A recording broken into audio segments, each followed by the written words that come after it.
As always, unchecked vice proved contagious. Gambling joined drinking as the more popular illegal activities. Makeshift casinos sprang up in bars and clubs. Poker, blackjack, and dice games were in plain view and could be found everywhere. In the lobbies of the fashionable hotels, there were rows of slot machines operating in blatant disregard for the law. Brothels had been around forever, but kept undercover. Not so in Biloxi. They were plentiful and serviced not only their faithful Johns but police and politicians as well.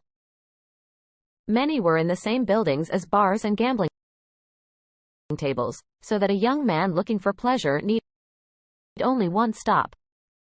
Though not flaunted as widely as sex and booze, drugs, like marijuana and heroin, were easy to find, especially in the music halls and lounges. Journalists often found it difficult to believe that such illegal activity was so openly accepted in a state so religiously conservative. They wrote articles about the wild and freewheeling ways in Biloxi. But nothing changed. Number one with authority seemed to care. The prevailing mood was simply that's just the Biloxi. Crusading politicians railed against the crime and preachers thundered from the pulpits, but there was never a serious effort to clean up the coast. The biggest obstacle facing any attempts at reform was the long-time corruption of the police and elected officials.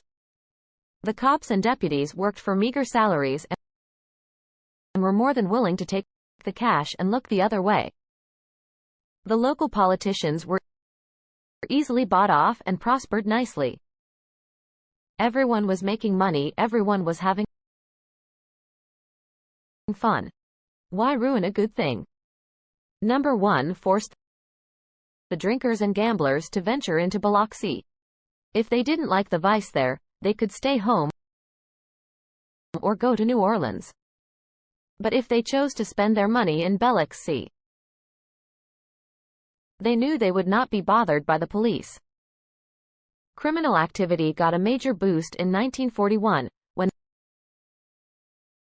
the military built a large training base on land that was once the Biloxi Country Club. It was named Keesler Army Airfield, after a World War I hero from Mississippi, and the name soon became synonymous with bad behavior from tens of thousands of soldiers getting ready for war. The number of bars, casinos, brothels, and striptease joints increased dramatically, as did crime. The police were flooded with complaints from soldiers, rib slots, floating roulette, cheating dealers, spiked drinks, and sticky-fingered prostitutes.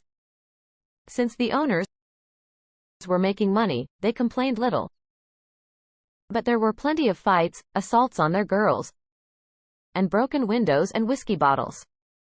As always, the police protected the ones who paid them, and the jailhouse doors revolved with GIs. Over 500,000 of them passed through Keesler, on their way to Europe and the Pacific, and later Korea and Vietnam. Biloxi Vice was so profitable that it naturally attracted the usual assortment of characters from the underworld. Career criminals, outlaws, bootleggers, smugglers, rum runners, con men, hitmen, pimps, leg breakers, and a more ambitious class of crime lords. In the late 1950s, a branch of a loose-knit gang of violent thugs nicknamed the Dixie Mafia settled in Biloxi, with plans to establish their turf and take over a share of the vice.